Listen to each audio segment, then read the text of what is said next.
And we'll move on overseas now. Tension in Egypt increased tonight. Protesters torched a fire station outside Cairo, looted weapons, and turned them on police. And an even bigger protest is expected tomorrow.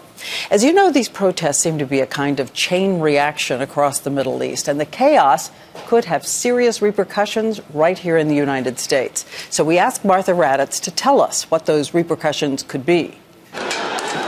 For every punch, for every blast of tear gas from the police, the protesters have come back in greater numbers with greater conviction and growing influence. The spark was lit in Tunisia, where the protests led to the ouster of that nation's authoritarian president. But now, just across the continent, Egypt is on fire.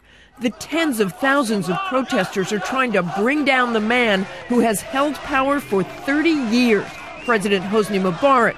They want better living conditions, but for the U.S., alarm bells are sounding. Why is Egypt so important?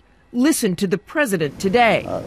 Egypt's been an ally of ours on a lot of critical issues. Issues like the Mideast peace process and fighting terrorism. If the Egyptian government falls, then sort of all bets are off throughout the region.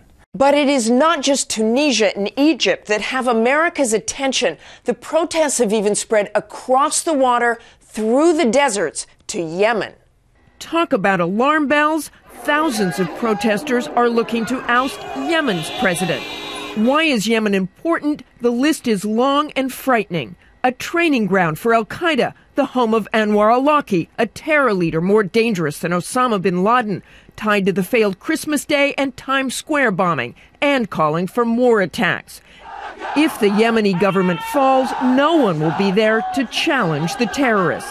Yemen becomes an absolute mess. I think the fear is that this would simply fall apart. So while protests may be cause for cheering in some places, in others, these scenes should make America very nervous.